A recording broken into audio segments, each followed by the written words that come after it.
mungkin mencari titik temu atau benang merah antara manfaat meditasi di dalam manusia dengan kondisi ADHD. Nah, seperti itu. Mungkin kita mulai dari, karena ini topiknya ADHD, kita mulai dari Bu Mira dulu ya Pak Pintar ya. Bu Mira mungkin bisa sedikit memperkenalkan, ya mungkin udah banyak yang kenal, tapi mungkin ke yang belum kenal bisa sedikit memperkenalkan, dan mungkin sedikit introduction pengetahuan Bu Mira tentang masalah ADHD. Oke. Nama saya Mira, saya bekerja sebagai peneliti di Kajian Papua, LSPP FISIP, Fakultas Ilmu Sosial dan Ilmu Politik Universitas Indonesia. Kemudian saya mengajar juga di Universitas Terbuka, jadi part-timer. Kemudian saya pemilik semacam rumah baca lah, saya nggak bisa menyebutnya taman bacaan, utamanya itu untuk umum, tapi di biasanya mana, Bu Mira? di Munjul, Cipayung, Jakarta Timur. Saya buka itu untuk pembaca umum, tapi mayoritas untuk yang datang ke rumah saya adalah anak-anak sama remaja. Namanya Sarang Wombat karena salah satu. Di Google Maps ada ya Sarang Wombat ini? Oh, nggak ada. Oh, nggak ada. Itu hanya saya buka rumah. Kemudian saya punya beberapa, nggak banyak beliau buku-buku. Terus ya saya buka itu rumah saya, anak-anak boleh membaca di rumah atau mengerjakan PR atau apalah itu. Namanya Sarang Wombat karena salah satu, ya bukan donatur juga ya, maksudnya yang membantu di situ adalah teman beliau, Pak Hans Pols, dan beliau. Jadi, dan saya suka wombat, jadi seperti itu. Wombat ini? Wombat Australian animal. Ya. Oke. Ada binatang Iya. Australia. Ya, lucu. Ya, wombat. Lucu. Kenapa pakai nama wombat? Kenapa suka? Sumpah lucu banget. Lucu. Terus dia rajin ya, dik ini sarang. Dan wombat itu binatang yang senang berbagi. Jadi dia punya rumah, tidak egois untuk dia dan keluarganya. Dia bisa, ya kalau ada wombat lain silahkan, dan tidak saling mengganggu, seperti itu sih. Jadi namanya Sarang Wombat, dan ya didedikasikan kepada Pak Hans Pols dan beliau. Oh, oke. Now I know.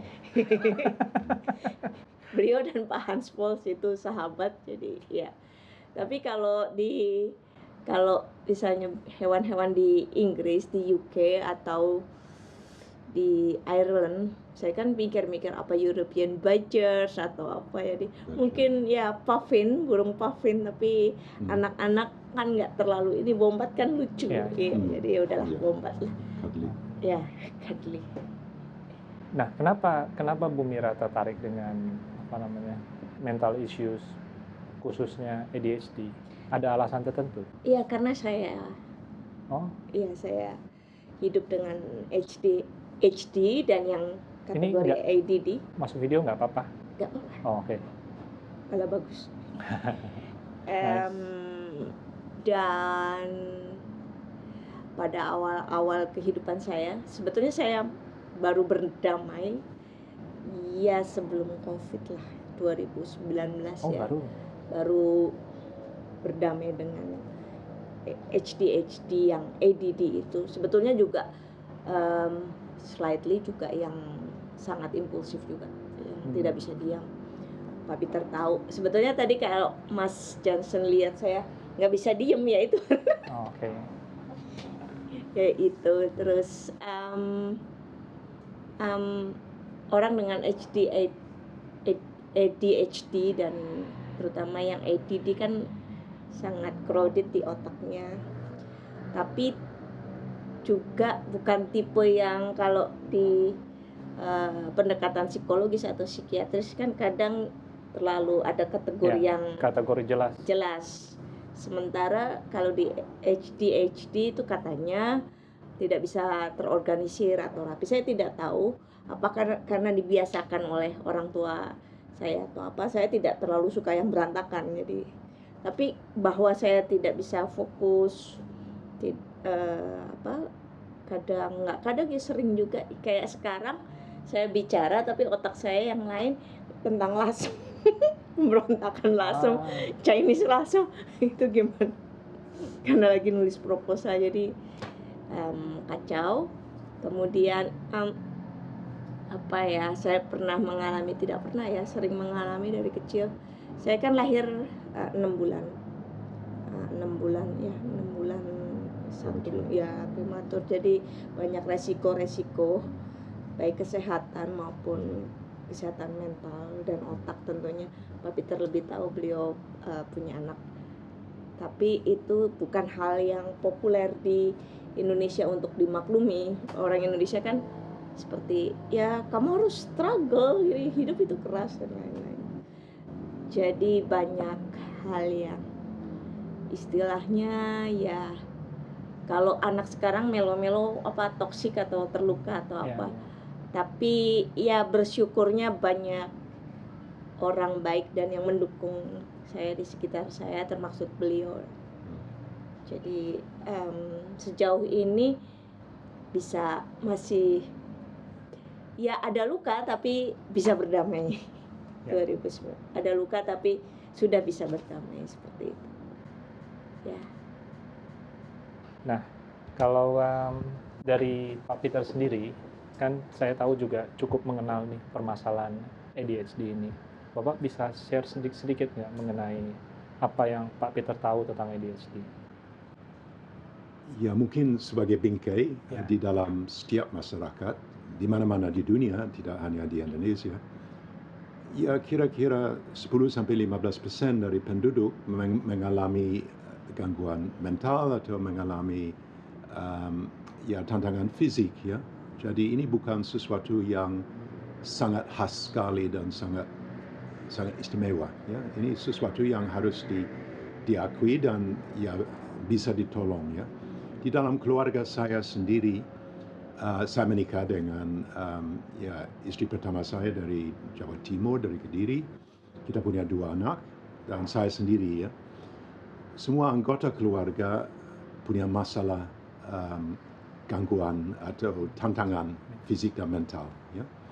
Kalau anak bungsu saya adalah Down's Child ya, jadi dia anak Mongol yang punya salah satu tantangan khusus untuk bisa mempertahankan hidup sebab dia punya masalah jantung besar, harus ada 10 operasi dan pada akhirnya dia mandiri sampai 25 tahun waktu dia meninggal muda ya. Jadi ini salah satu membuka mata saya kepada satu dunia yang cukup khas dan baru bagi saya.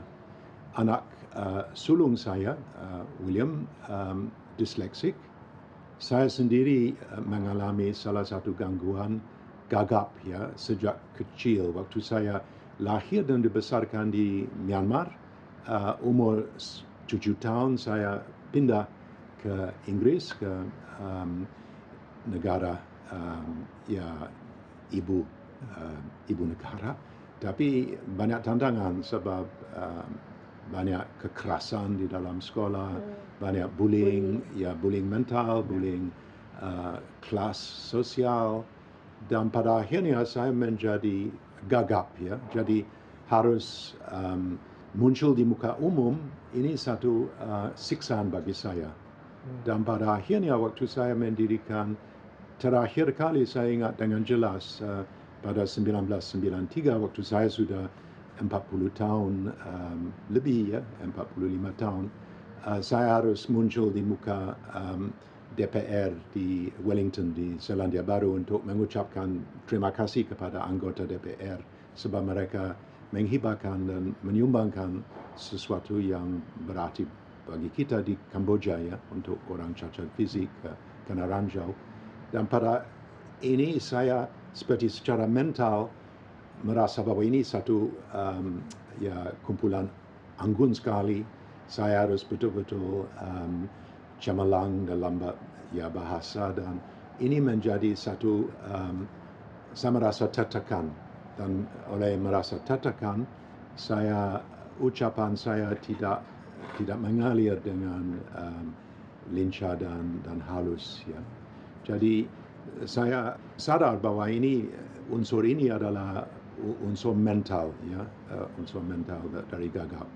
Dan saya dilatih, semua orang pasti lihat film The King's Speech, ya, mengenai kita punya Raja George VI yang harus muncul sebagai leader negara waktu zaman paling gawat bagi Inggris pada abad 20 waktu Perang Dunia Kedua.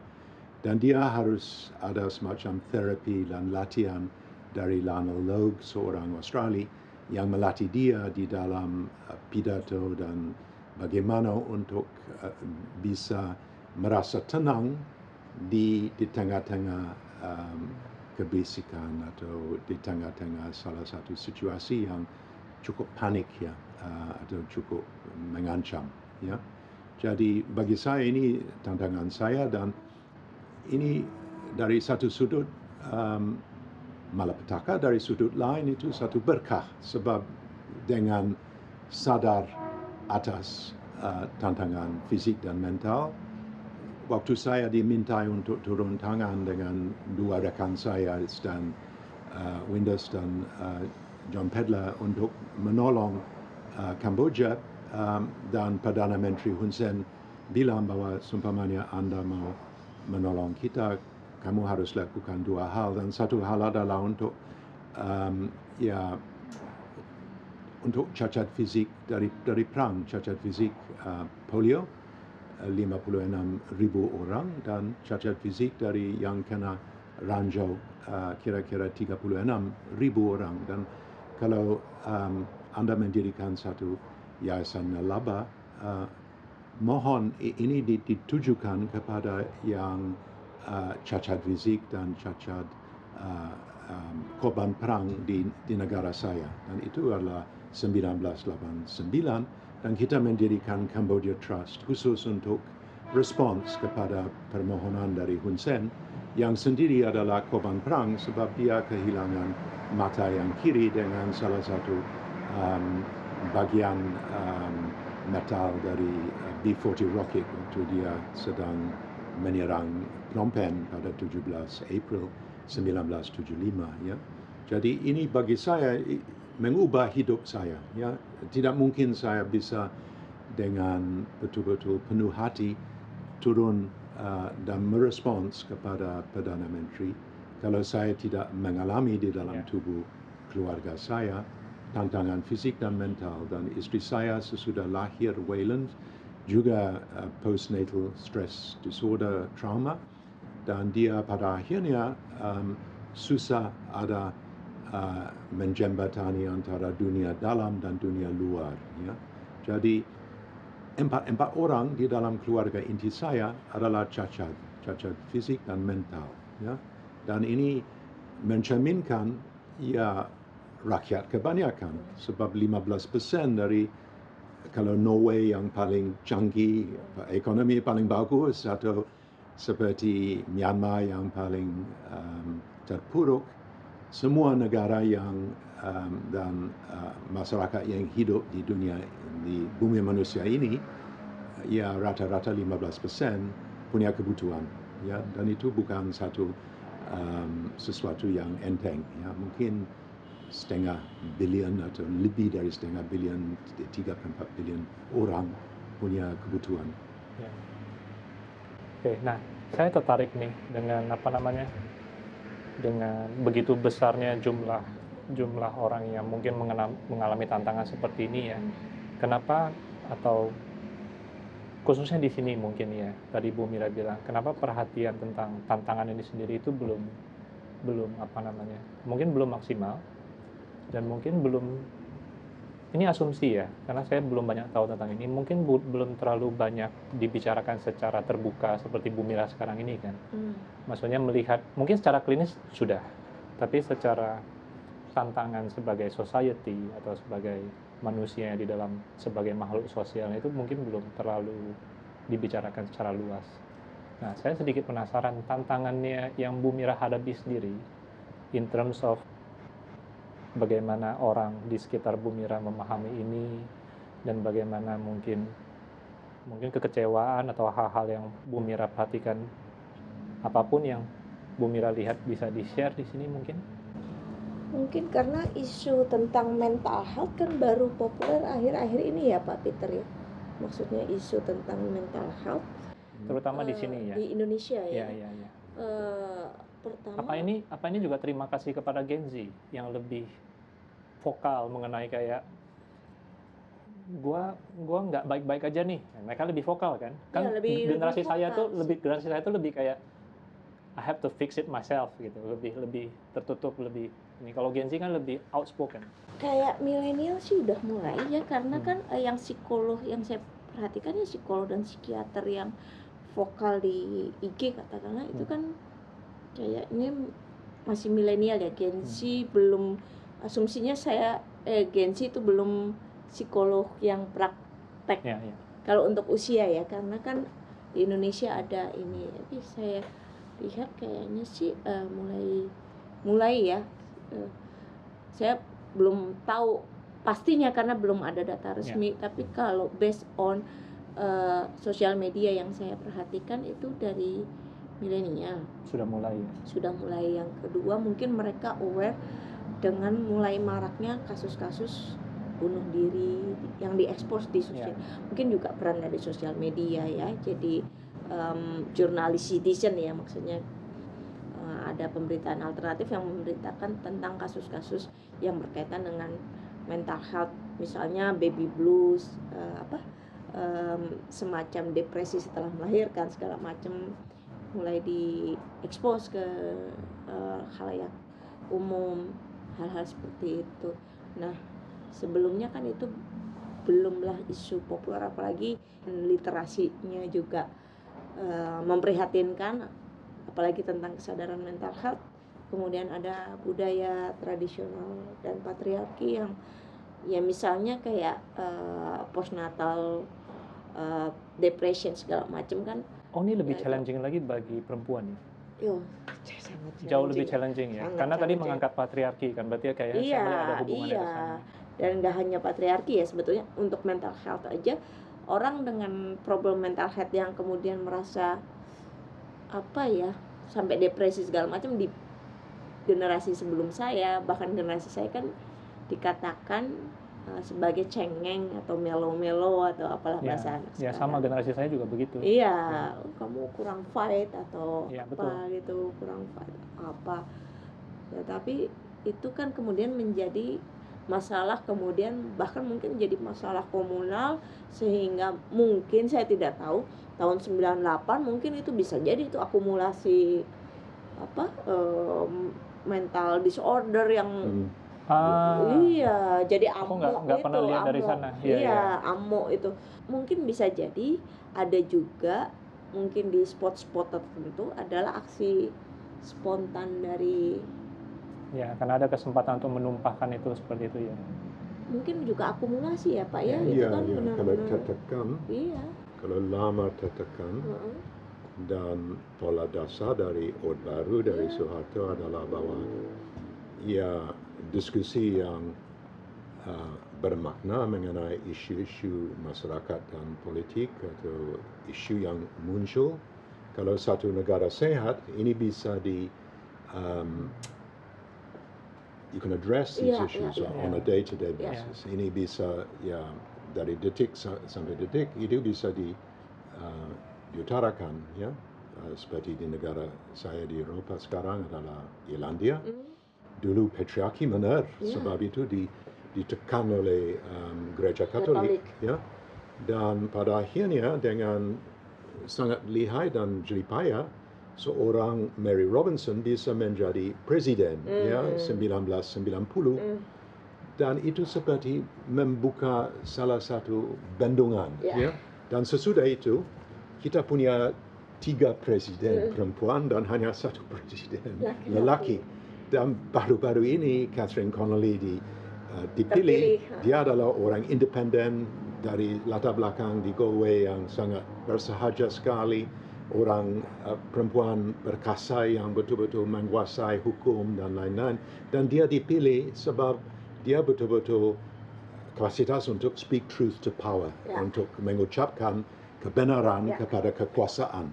Dan di sini tidak diperbolehkan. Ada adat istiadat, ada tatakan di dalam masyarakat dan keluarga, dan ini bagi saya sangat bahaya sekali. Sebab ini akan seperti tong mesiu yang akan meletus. Dan itu adalah inti dari skripsi saya mengenai disertasi saya mengenai Diponegoro. Ya. Dia jawab kepada Belanda. Ya. Saya hanya meminta satu hal, ya, direspect, ya, dan didengarkan. Dan itu tidak direspect dan tidak didengarkan. Dan itu adalah ya salah satu latar belakang yang bisa membahayakan masyarakat dan negara. Nah, kalau dari Bu Mira sendiri, pengalaman realnya di dalam kehidupan keseharian sebagai seorang manusia tentunya, mengenai keadaan ini seperti apa ya? Jadi ya pertama saya mengalami ADHD itu yang dikategorikan ADD dan baru istilahnya terdiagnosis 2019 ketika saya bertemu dengan sahabat lama keluarga papa mama saya, Tante Elizabeth Kando. Dia putri dari Dokter Kando, dokter pertama di Minahasa di Manado. Beliau psikiater. Iya, sebetulnya beliau sudah mengatakan hal itu kepada mama papa saya waktu saya kecil bahwa saya tidak baik-baik saja, tetapi mama papa saya biasalah orang mengharapkan anaknya senormal mungkin, jadi mengabaikan saran dari beliau. Saya baru menyadari itu 2019 dan iya, kemudian karena saya lahir 6 bulan lebih, jadi ada problem tentang ya IQ dan lain-lain. Saya hampir, kalau mana ada ya tes IQ belajar dulu, nah saya belajar dulu.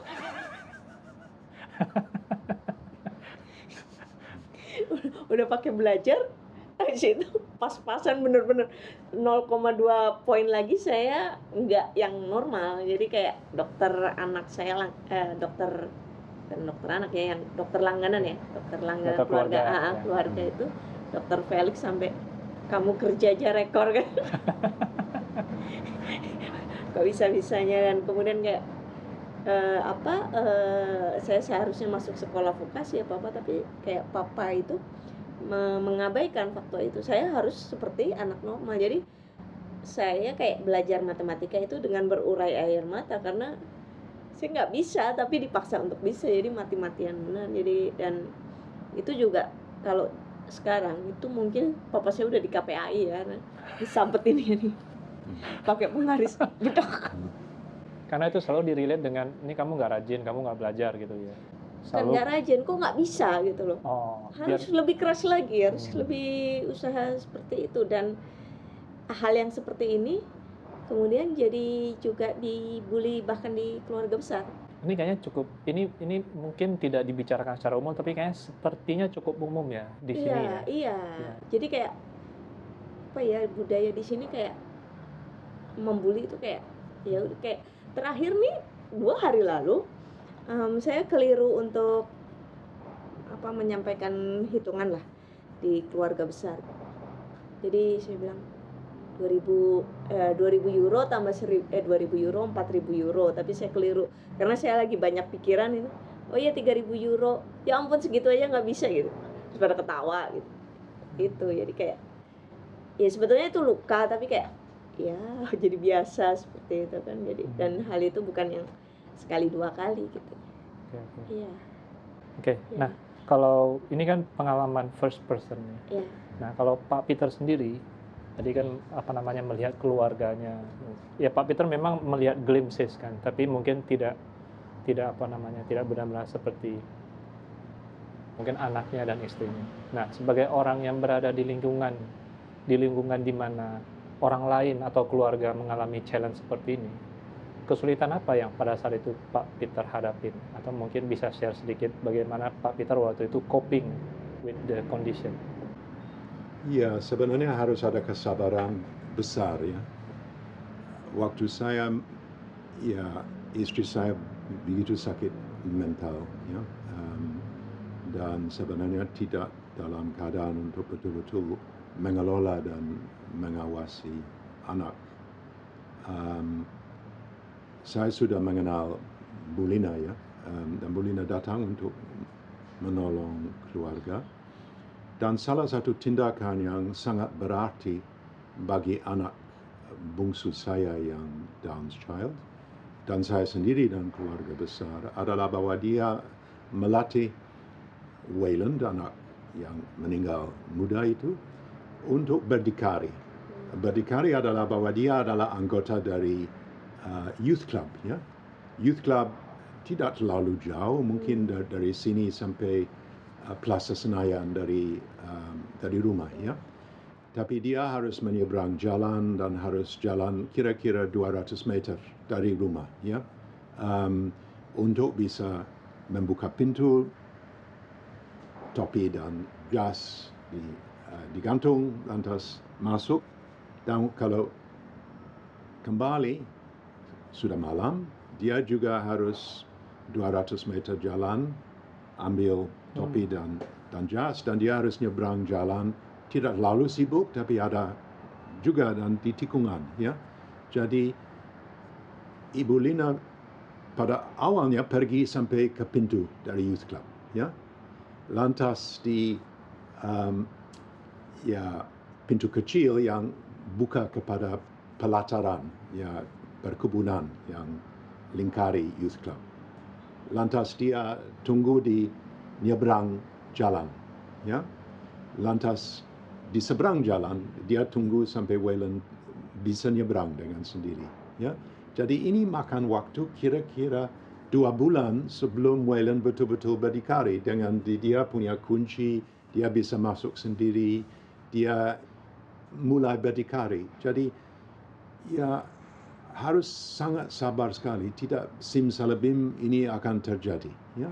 Harus dengan sabar dan harus ada banyak unsur kindness ya, belas kasihan, tidak lalu ya gemes ya, mengapa kamu tidak bisa dengan cepat menguasai sesuatu yang sangat simple ya. Dan pada akhirnya dia bisa mengatur hidup cukup berdikari dan cukup independen ya. Dan itu adalah berkat dari Ibu Lina, the patience dan kecerdasan dan kewaskitaan dari seorang perempuan yang betul-betul bisa dengan penuh hati membimbing anak yang kebutuhan khusus ya. Bagi saya sebagai seorang tua ya, banyak kesibukan, saya dipanggil dan saya punya job di Trinity mengajar, kadang-kadang agak tired pulang, lantas saya tidak cukup mengawasi anak. Tapi dengan datang satu angin baru, dengan Ibu Lina datang ke keluarga saya, ini banyak bisa berubah. Memang ditakdir tidak hidup dengan penuh salah satu hidup yang mungkin diidamkan, tapi waktu dia meninggal saya merasa bahwa seperti orang Prancis bilang bahwa itu sudah lingkar dari hidup sudah tutup, boucle le boucle ya. Dia meninggal muda, satu tragedi mungkin, tapi dia sudah berdikari dan sebagai salah satu roh dan jiwa dia sudah ada pelajaran di dunia ini, pelajaran sudah tuntas dan dia bisa mungkin ya salah satu karma bisa sudah beres ya. Jadi bagi saya itu sesuatu yang it was very beautiful ya. Dan waktu dia meninggal dengan sangat dia kena leukemia dan meninggal sesudah kira-kira 2 bulan di rumah sakit. Dia punya kewaskitaan Dia menarik saya dari pergi sebab dia sudah ada hafal bahwa mungkin hidup bakal tidak lama. Dan waktu dia meninggal, saya keluar dari kamar dia untuk masuk di dalam microwave masakan untuk anak lain saya, ya. Dan dia meninggal waktu saya di luar kamar, seperti dia tunggu.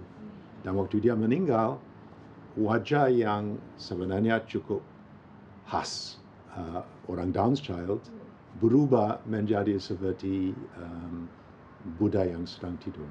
Ada sesuatu yang sangat teduh, sangat peaceful, sangat luar biasa, ya luar biasa. Dan saya tahu bahwa he's in a good space. Ya. Berarti saya notice ya dari jawaban dari Bu Mira dan Pak Peter itu sebenarnya challenge ini kalau kita mau jujur, it goes both way, right? Bagi si yang mengalami keadaan itu sendiri dan juga bagi orang-orang di sekitarnya. Nah, tadi kalau kita melihat ini perlu ada kejujuran di antara keduanya, menerima kalau ini ada keadaan yang tidak baik-baik saja. Jadi kedua pihak ini bisa berdamai supaya bisa menemukan solusi-solusi yang seperti tampak lebih jelas. Misalnya kehadiran Bu Lina itu akan sangat dihargai sewaktu orang yang berada di sekitarnya itu sudah berdamai dengan pandangannya yang menginginkan kesempurnaan, dan juga bagi yang mengalami kondisinya itu sendiri yang menderita tantangan mental itu juga merasa tidak dikucilkan dalam permasalahannya kan, karena itu kayaknya asumsi saya pressure yang paling besar adalah sewaktu kita udah sakit dijauhin lagi gitu, kayak didorong-dorong gitu ya, yang saya dapat dari ini. So this is about kedua pihak ya, mereka harus sama-sama tahu dan sama-sama bisa menerima keadaan itu, so they can work together gitu ya Bu Mira ya. Kurang lebih ya, but it's not that simple, right? Nah, Bu Mira masih ada yang mau ditambahkan mungkin dari tadi? Persoalan lainnya adalah selain ketakutan untuk mengakui, apalagi berdamai diri kita dengan problem kita, itu kan labeling. Ya, labeling itu juga sesuatu yang kita sering diajarkan kalau labeling itu berbahaya. Nah, ini ada kontradiksi di sini loh, Bu Mira. Ya, jadi labeling begini, setiap orang kan punya keunikan masing-masing. Ketika ada berbeda dengan konsensus masyarakat, dia di antara sanksi-sanksi tersebut adalah yang paling ringan adalah labeling. Nah, tetapi kadang nggak kadang ya, seringkali labeling itu kemudian menjadi menjadi luka di orang yang berbeda tersebut. Misalnya kalau ADHD mungkin masih paling ringan lah mungkin ya, nakal lo kan, pecicilan gitu kan. Tapi kalau autis kan lebih challenging lagi, Down syndrome lebih challenging lagi dan lebih sangat luka loh. Ya karena labelnya bisa sangat sadis ya itu. Iya, sangat sadis sekali ke anak itu. Saya punya satu keponakan dan satu juga a bit foster kids di komunitas saya, komunitas baca saya. Ponakan saya itu untuk IQ-nya kurang lah, dan dia di labeling bodoh lah dan lain-lain. Terus dia menyadari itu, terus dia mengatakan ke saya, Anti Mira, kok aku bodoh ya? Yang nangis kan saya ya, maksudnya sedih gitu loh, maksudnya apalagi dia gitu, dia menyadari dia itu penuh dengan labeling, dan gurunya mengatakan di depan teman-temannya gitu, kamu bodoh gitu. Gimana coba perasaannya? Kalau saya sih saya yang mau nangis gitu ya. Kemudian juga salah satu anak di komunitas juga sering di label seperti itu. Tapi somehow di pengalaman saya orang gampang sih ngomong itu. Iya. Ringan sekali. Iya, di sini kan ringan sekali. Iya, ringan gitu. Sekali. Seperti itu. Tapi kalau misalnya kayak saya ADHD ya, mungkin juga seiring bertemunya umur ya udahlah gitu. ya oke lah gitu saya terima gitu. Tapi ya saya nggak tega aja dengan apalagi yang autis. Di komunitas saya ada yang autis nonverbal, kemudian dibilang anak nggak normal, dan dia menyadari itu. Coba kan sedih rasanya kan. Iya, jadi penuh dengan label-label, dan saya nggak tahu ya, di Indonesia tidak kurang mungkin kalau untuk masyarakat yang berpendidikan tinggi misalnya. Tapi saya yakin guru-guru juga kan S1, S2 kan Pak, guru-guru, tapi dia tidak ada tidak ada keingintahuan untuk mendalami problem mental health. Mereka penuh dengan labeling atau psikologi behavioristik sebelum perang dunia kedua gitu. Ini juga masalah ini yang tadi Pak Peter sempat angkat kan, sesuatu yang nggak didengarkan gitu. Jadi seakan-akan ya dilewatin aja, ini nggak krusial. Padahal ini suatu permasalahan yang besar sekali gitu. Gara-gara nggak ada pembahasan ini, akhirnya orang-orang yang mempersiapkan dirinya untuk mengajar juga tidak membahas ini. Iya, dan tidak dibekali itu. Om saya itu salah satu om saya, dia dosen di dulu IKIP, sekarang UNJ. Beliau teman akrab Pak Tilaar. Pak Tilaar itu pedagog. Bahkan sekarang kurikulum di bekas-bekas IKIP untuk fakultas keguruannya itu teori pedagogi berapa persen? Sangat sedikit sekali, cuma 1 mata kuliah kalau nggak salah. Pedagogi loh Pak ya, pedagogi itu. Terus cuma 1 mata kuliah, kan hanya berapa jam? Hanya 4 bulan. Berarti di sana terlihat tadi kritik Pak Peter itu, ya kan, mengenai masalah ini belum mendapat perhatian, tidak didengarkan, jadi kelihatan di sana. Berarti ini kalau kita lihat masalah secara eksternal di luar si manusia dengan tantangan ADHD atau mental issues ini, tantangan luarnya seperti itu ya. Nah sekarang kita akan coba ke dalam dirinya, apakah penderitanya atau menghubungkan ini dengan meditasi. Ya, lebih bagaimana? Tadi kan Bu Mira sempat bilang saya sudah berdamai dengan keadaan sementara saya ini. Ya, di tahun 2019 tadi kan. Sementara ini. Nah, berarti kan di sana ada internal proses. Asumsi saya ya, ada internal proses yang melihat, oke, dunia yang aku berada seperti ini sekarang. At least now. Ini kan orang mulai bicarakan. Of course, kita tentu mengharapkan yang terbaik ya. Orang mulai aware soal ini. Tapi kan Ibu Mira berada pada saat ini dengan kondisi seperti ini. Kemudian 2019, this is okay, this is enough gitu. Nah, mencapai keadaan seperti itu, apa yang terjadi dengan Bu Mira? Ini kalau mau share loh ya.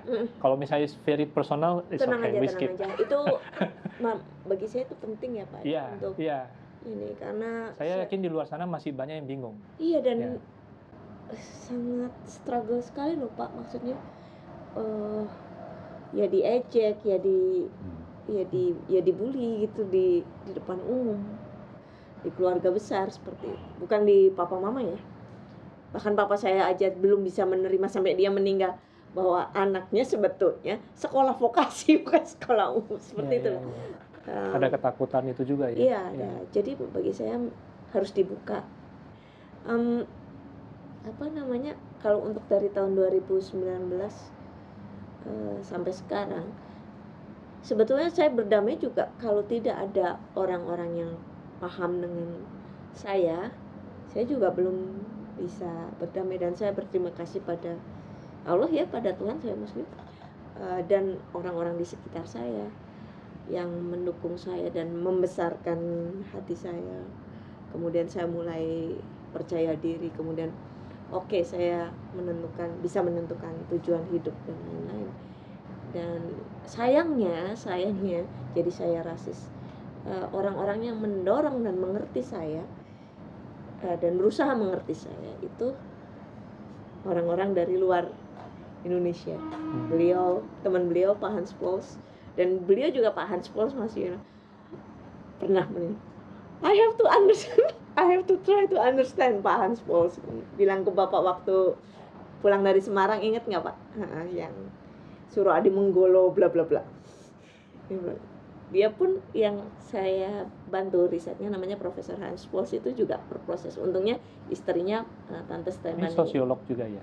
historian. Historian. Oh, historian. Historian Oh. of Ya, medicine. medicine. oke. Medicine. Ya, jadi ya betul. Jadi beliau saja mempelajari karakter saya dan lain-lain. Tapi beliau selalu mendorong saya, apalagi beliau luar biasa lah sabarnya. Kemudian ada The Van Vliet kan, Carrie and Jerry and Helen ya, selalu memberi, karena Bu Helen juga ada cucunya yang kurang lebih sama-sama saya, memberi dorongan, membesarkan hati, dan ya kalau misalnya Itu sumber energi yang luar biasa. luar biasanya. biasa di orang seperti saya diterima, di-accept oleh Pak Peter, Om Hans Pols, The Van Klinken dan lain-lain itu luar biasa. Dan sayangnya itu jadi saya rasis. Oh, Ya. oke, now I see it. Ya, rasis Ya, karena kebetulan yang sedang membantu itu orang membesarkan, asing. ya orang asing semua yang understand. Mungkin satu Tapi ini kondisi Bu Mira loh ya. Iya, saya nggak tahu. Tapi satu sih, Tante Mayumi, istrinya William Bradley Horton, Uncle Brad, ya Bradley, Uncle Bradley. Tante Mayumi orang Jepang, jadi satu Asia. Karena istrinya Pak Bradley, dia profesor di Akita University. Nah, oke, Ya. sewaktu Bu Mira menerima that vast energi yang besar ini, dukungan lah. Nah, itu apakah kemarin kalau nggak salah Bu Mira juga sempat ngomong mengikuti tradisi Zen, salah satu tradisi Zen. Iya, karena Tante Mayumi. Iya. Ya. Oke, nah Iya. berarti kan ada proses. Ini yang saya ingin tahu ya, karena ketertarikan saya lebih ke spiritualisme. Nah, apakah di sana ada proses pergesekan antara this reality, kehidupan ini, dan proses spiritualnya Bu Mira sendiri, sampai itu Bu Mira bisa menerima ini, atau ada proses lain?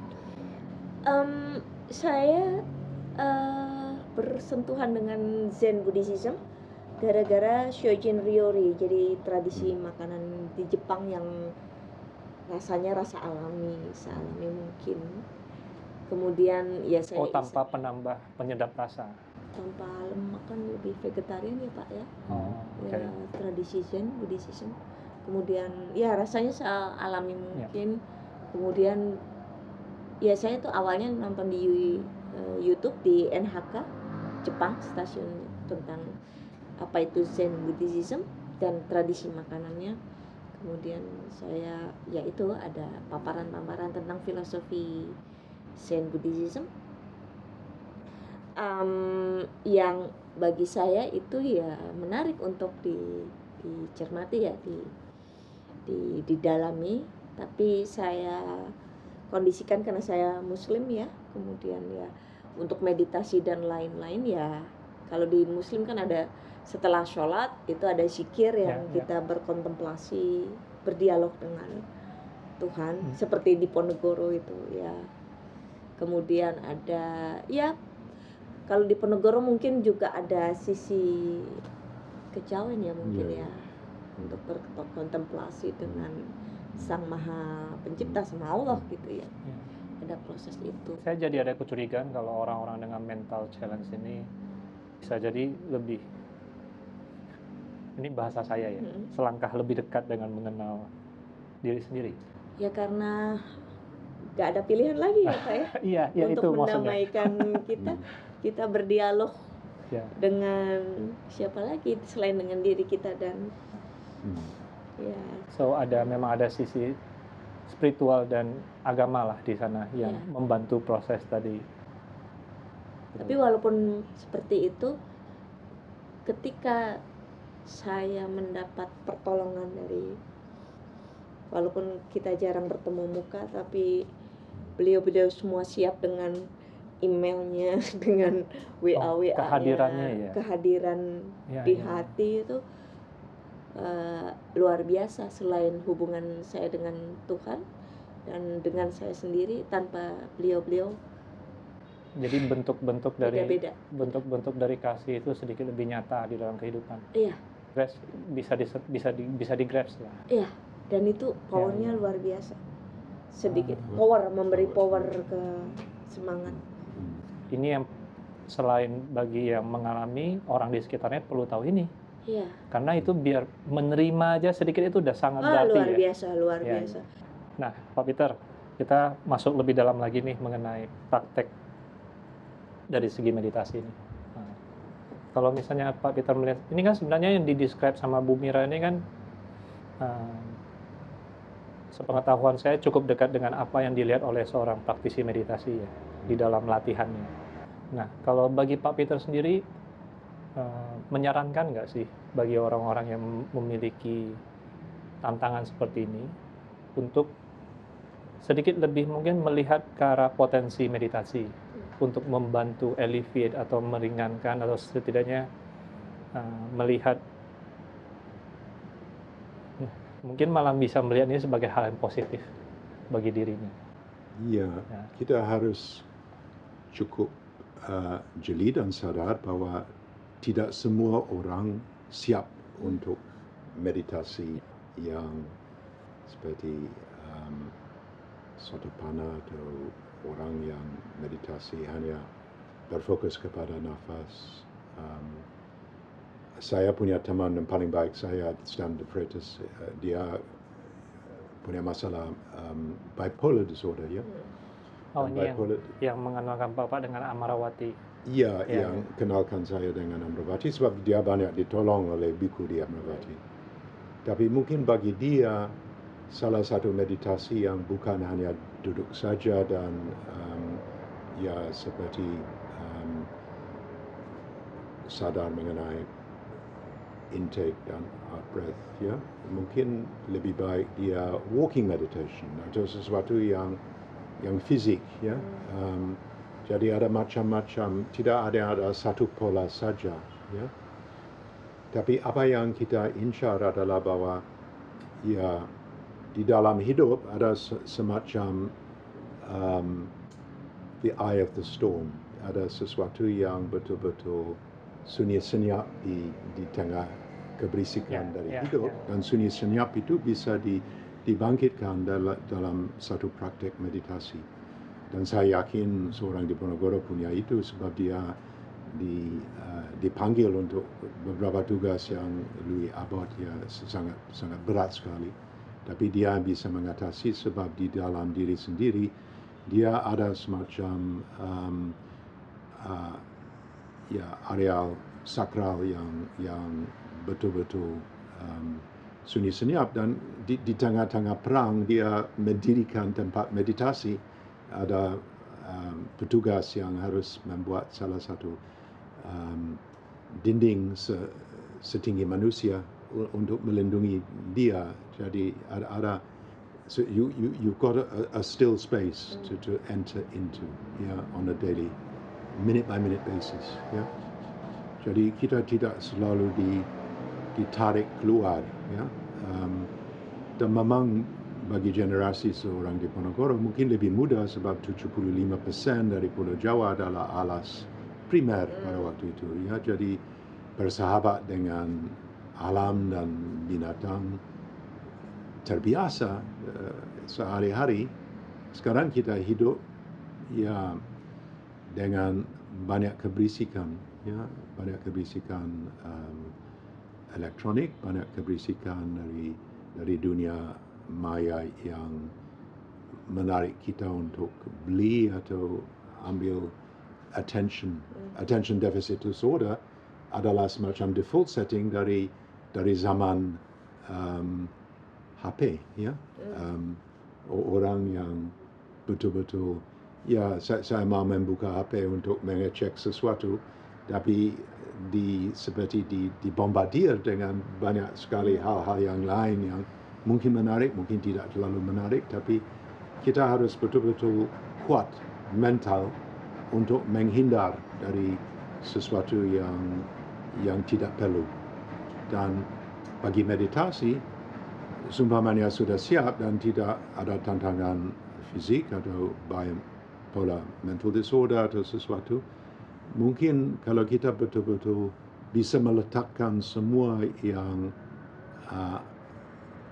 menarik kita keluar dan membuat salah satu retreat secara fisik untuk 10 hari, untuk 2 minggu, untuk 1 bulan, ini banyak akan menolong. Sebab itu akan membangkitkan salah satu kekuatan mental untuk bisa tahu apa yang penting dan apa yang tidak penting.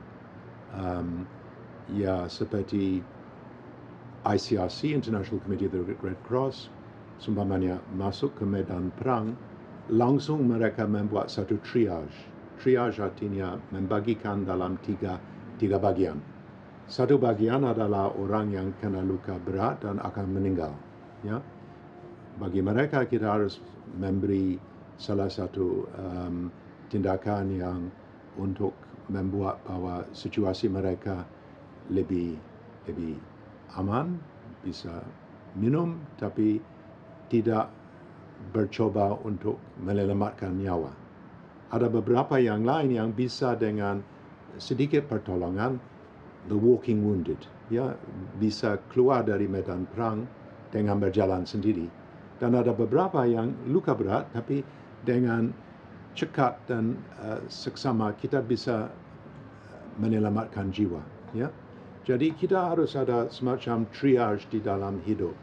Apa yang betul-betul penting dan kita membutuhkan penuh perhatian, apa yang dengan mungkin tidak penuh perhatian tapi kita bisa menolong untuk keluar dari medan, dan apa yang kita sama sekali know the things that God give me the grace that I know what I can change and what I can not change. Ya, di dalam hidup saya ada sesuatu yang tidak bisa.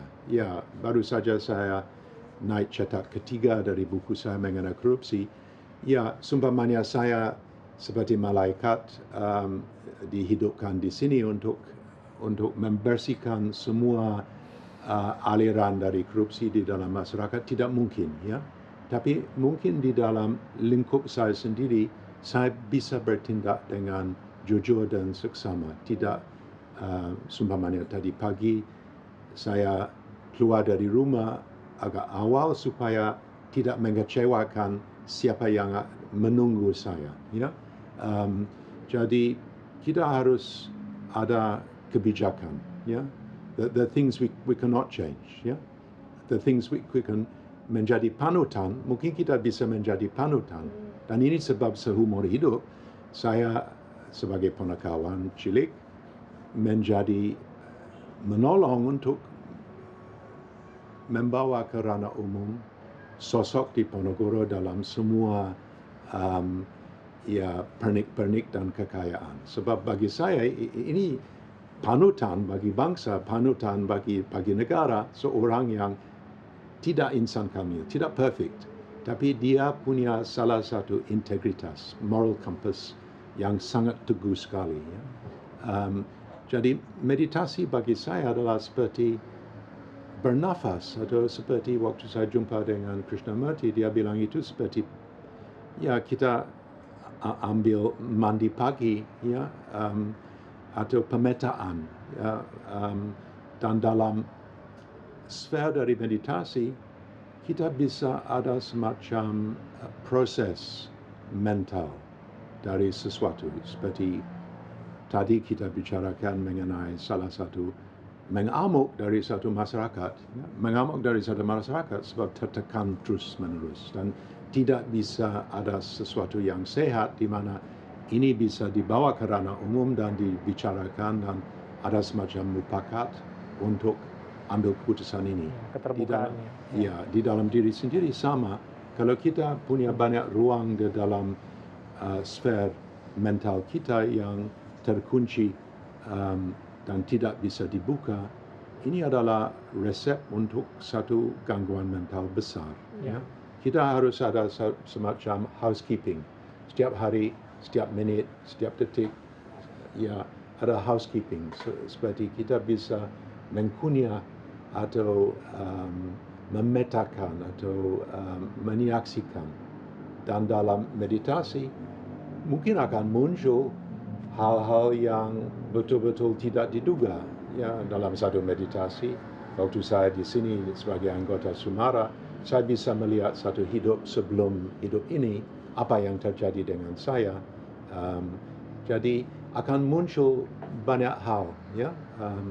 Dan ini adalah satu jalan untuk hidup secara sehat, secara mandiri dan secara nyaman.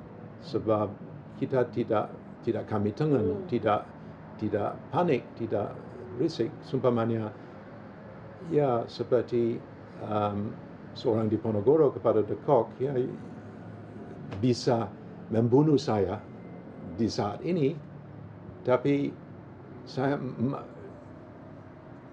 di sisi sana dari kubur saya masih akan bicara, ya. Satu hidup yang betul-betul ya Pak Peter contohnya. Ya, seorang di Ponorogo masih mengajar melalui dia punya tulisan, dia punya panutan. Seorang Gus Dur secara mutant, dia bisa membuat sesuatu yang cemerlang bagi negara untuk membebaskan semua minoritas, pada khususnya minoritas peranakan Tionghoa. Dengan baru saja tadi malam saya melihat perayaan Tahun Baru di areal dari Bundaran HI, ya. Itu warisan dari ini warisan dari seorang Gus Dur, dan Gus Dur adalah seorang, ya, he's not a conventional person in any way. Nah ini juga salah satu contoh yang tadi ada keterbukaan itu kan. Itu yang sebenarnya juga di dalam mental issues juga mengharapkan ada keterbukaan itu kan.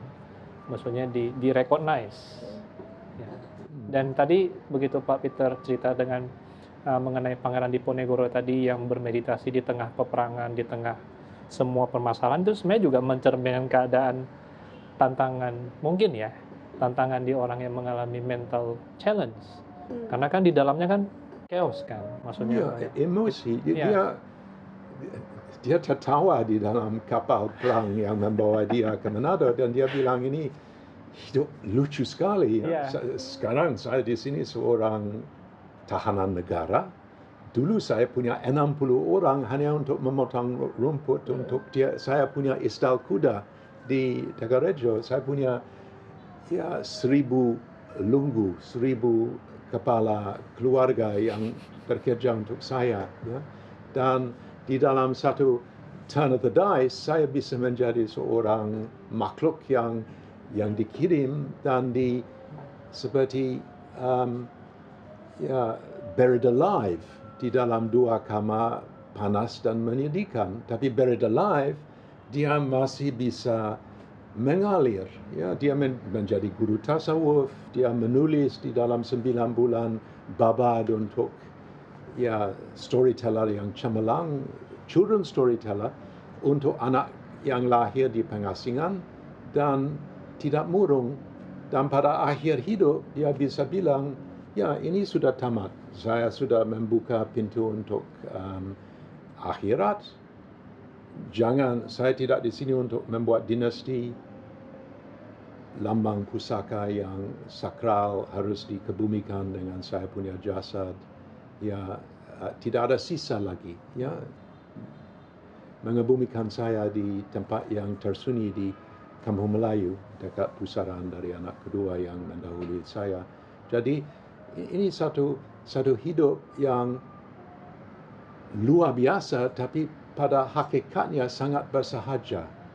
Dan waktu dia punya emban meninggal, emban adalah permaisuri dari Mangkubumi, ibu negara, kepala dari prajurit istri, melahirkan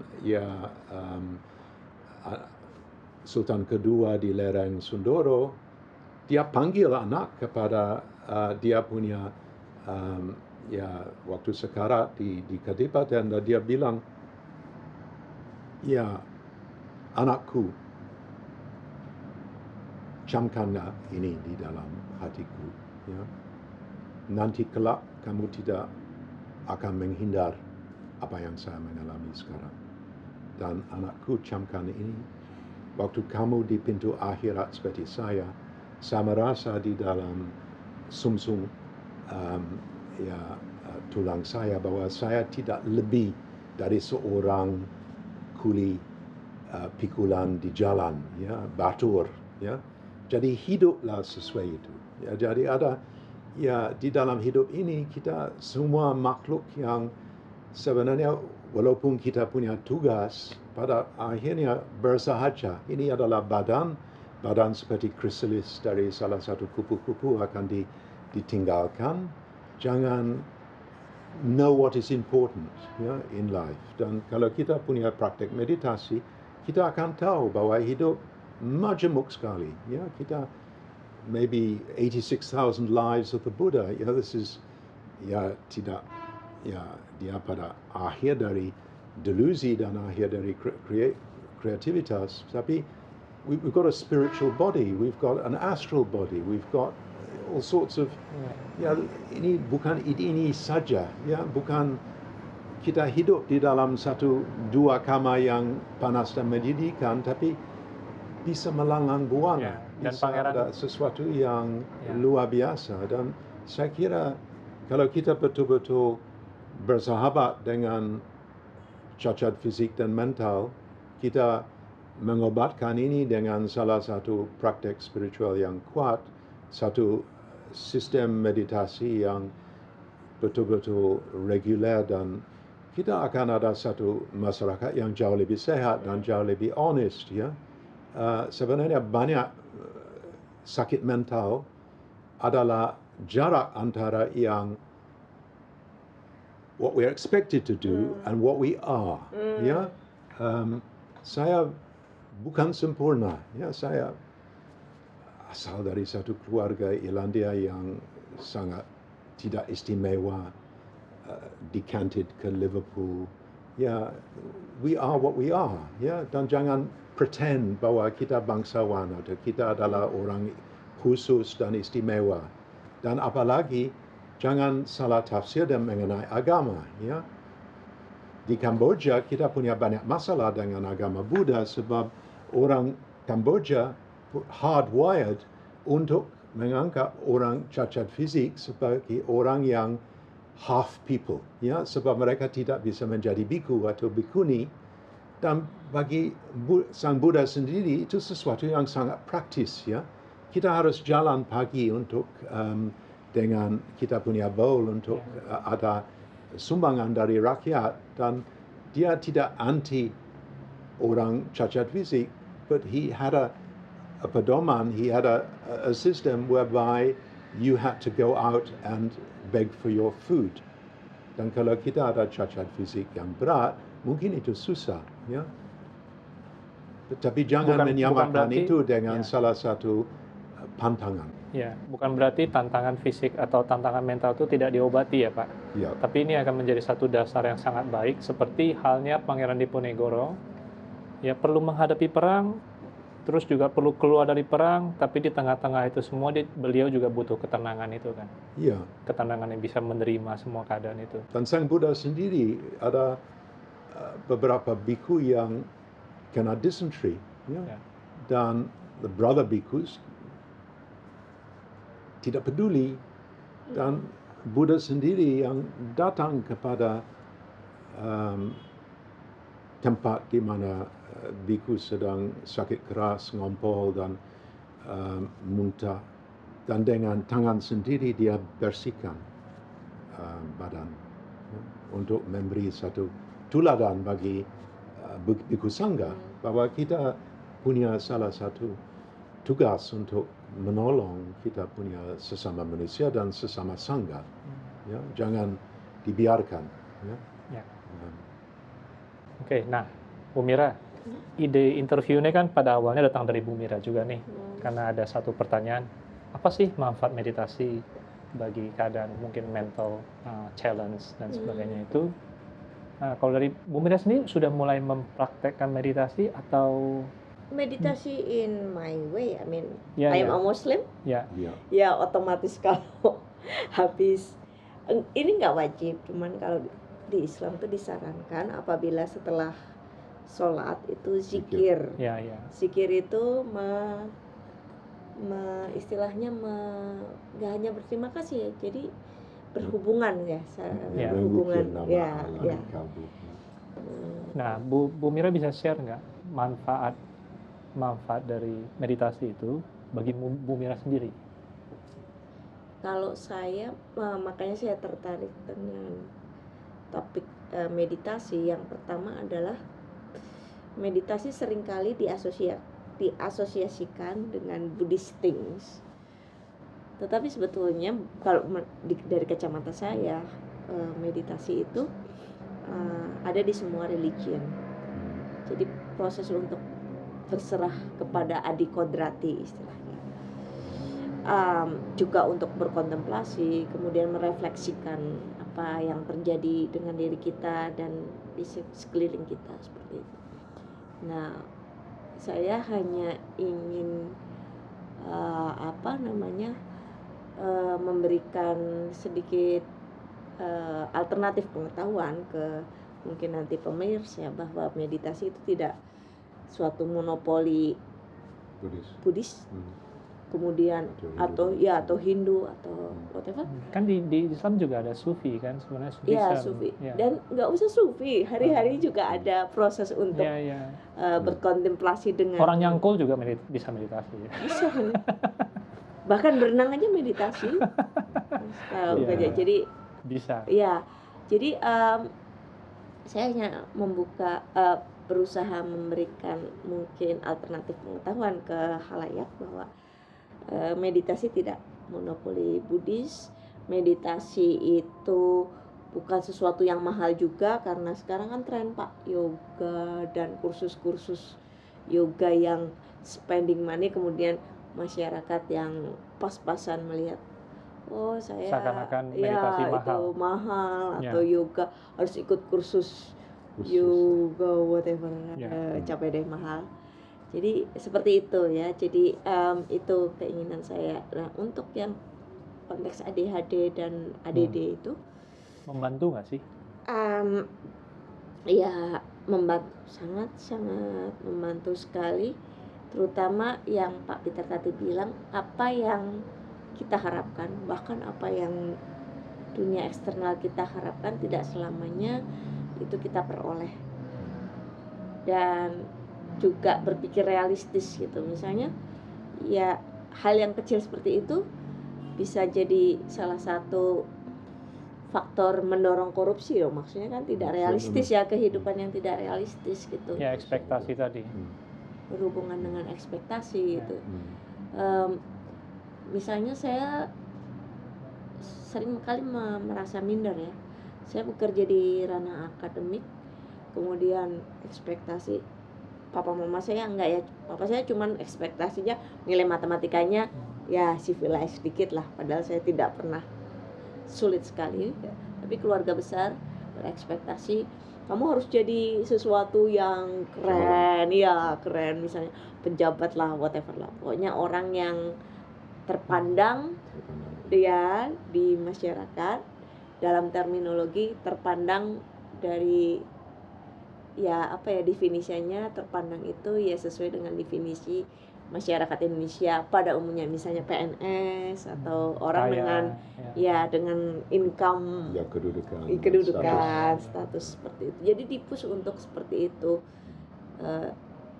Kalau papa mama enggak, tapi keluarga besar gitu, dan itu diekspos di pertemuan keluarga besar. Kemudian ada beberapa kerabat yang mampu seperti itu, bahkan untuk berperilaku tertentu yang kamu itu misalnya ya, kalau saya sama Mbak petugas kebersihan di kampus itu hero saya, itu teman saya, tapi kalau bagi beberapa orang di keluarga besar itu big no main sama-sama atau main basket, itu siapa mereka kayak gitu loh. Jadi itu yang mendorong saya ketika habis beribadah saya merefleksikan, berkontemplasi, kemudian ya ada semacam kekecewaan. Misalnya beliau seperti Pak Peter Carey atau teman-teman saya yang lebih cerdas, misalnya membaca satu halaman buku itu perkara yang mudah, tetapi bagi saya baca Robert Greene bab 9 gak selesai 2 halaman gak selesai, gak paham. Saya tidak tahu kenapa itu bab 9 stuck di situ, entah kenapa. Jadi ada perasaan minder, saya kok tidak cepat bisa menyerap pengetahuan segala macam gitu. Apalagi kemudian menulis jurnal atau ya tuntutan perguruan tinggi negeri. Nah, proses meditasi, berkontemplasi, berdialog dengan diri sendiri dan melalui zikir tadi ya. Melalui zikir itu ya melatih saya untuk ya udahlah, maksudnya berusaha tetapi ya tidak ya realistis gitu loh Pak, maksudnya ekspektasinya realistis. Ya sudah is a powerful point kan. Ya, ya sudah itu powerful sekali. Iya, maksudnya ya sudahlah gitu, ya sudahlah. Apa namanya? Dulu guru saya pernah bilang that's the first gate. Iya, menerima diri saya, maksudnya kayak teman-teman saya banyak yang ya ambisi penting ya, maksudnya Ya, orang tentu. tanpa ambisi juga itu, tapi kayak pada akhirnya kemudian menghalalkan segala cara, misalnya kalau untuk penulisan jurnal kemudian harus istilahnya menzolimi mahasiswa untuk dituliskan dan lain sebagainya. Pak Peter mungkin sudah punya pengalaman ya, karyanya diplagiat untuk ambisi-ambisi tertentu in the name of power, wealth and prestige. Kemudian jadi dari ambisi yang tidak realistis itu tidak menerima saya itu memang kurang kok gitu kan, maksudnya terhadap diri sendiri. Ya, itu penting sekali. Iya, kemudian berambisi yang bukan kurang dalam arti condescending kan, bukan merendahkan diri, tapi melihat kenyataan. Ya, menerima kenyataan. Otak saya memang seperti itu, kemampuan saya seperti itu. Ya udah, kita harus bersabar dengan diri kita sendiri, Pak. Berarti ya. saya nangkapnya proses mengembangkan kesadaran melalui zikir tadi itu jadi meditasi ya. Iya, meditasi itu jadi membuat kita memperhatikan proses, tidak buta dengan tujuan gitu kan. Prosesnya itu jadi dengan kedewasaan, dengan penerimaan kalau oke, ini bisa dijalani tapi dengan batasan-batasan yang ada pada aku ini. Ya, kayak merefleksi diri itu tidak gampang bagi saya, tidak mudah. Karena ya kita hidup di dunia yang banyak sekali tuntutan, harus ini. Kamu harus dihormati segala macam, karena memang dihormati itu enak. Ya. Dan semuanya ada orang yang betul-betul jujur seperti komisaris polisi Ugeng.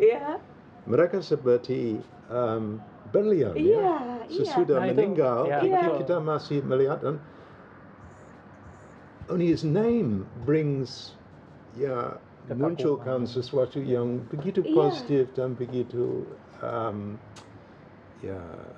respect dan seorang yang menyenangkan.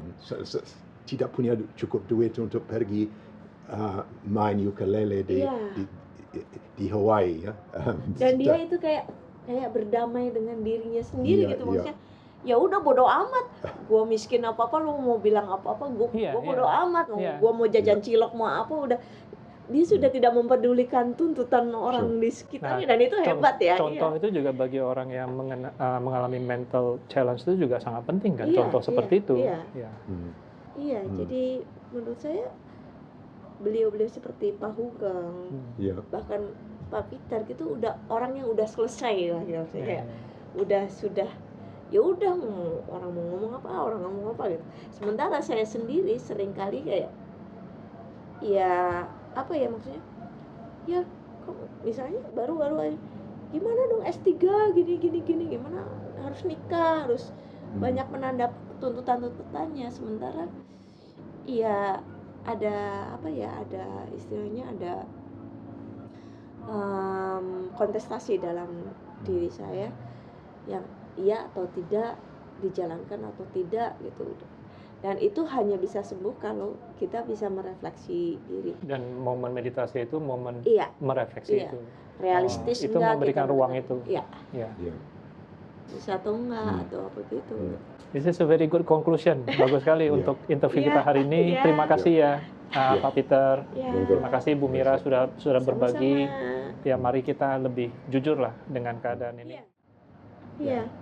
Harus, menurut saya ya Pak ya, harus jujur dengan apa kekurangan kita atau kelemahan kita, kemudian mungkin juga harus berani ya Pak ya untuk betul-betul seperti ikhlas. iya ikhlas, betul. Ikhlas Itu susah. Sang Buddha dan Angulimala ya, I Iya. have stopped. ya. Dan kita apa namanya ya, kalau dari saya pribadi tidak perlu terlalu memblokade lah apa ajaran-ajaran antara oh ini meditasi cuma punya Buddha dan kita nggak mau mempelajari tentang mungkin orang yang sharing tentang Buddhism Iya, dan sebagainya. iya. Oh ini cuma tentang Islam. Ketutupan seperti ini juga mungkin bisa berbahaya. Iya, Hmm. makanya saya pikir ini video ini perlu ya untuk membuka Ya, membuka batas-batas mata ruang-ruang orang ya. gitu. ya, dan itu bisa you can slice it into little pieces. Iya. And what Bu Mira said at the end is a very sangat singkat tapi sangat bermakna. Iya, Ya. iya, karena selama ini kan istilah meditasi dilekatkan, dikonstruksi untuk dilekatkan Ya. pada religi. Ya, dan istilah cacat fisik atau Ya. cacat mental juga punya stigma yang Iya. sebenarnya. Ya, kita perlu hati-hati di sana Pak Peter. Iya. Ya. Hmm. Dan mengakui kekurangan diri kita tadinya dibuat ya dikonstruksi sebagai aib, kemudian ditertawakan segala macam. Sekarang saya sudah pada tahap ya udah, ini saya punya banyak kekurangan dan sebagainya. Jadi tidak ada yang salah ketika kita mengakui kekurangan, menjadi jujur.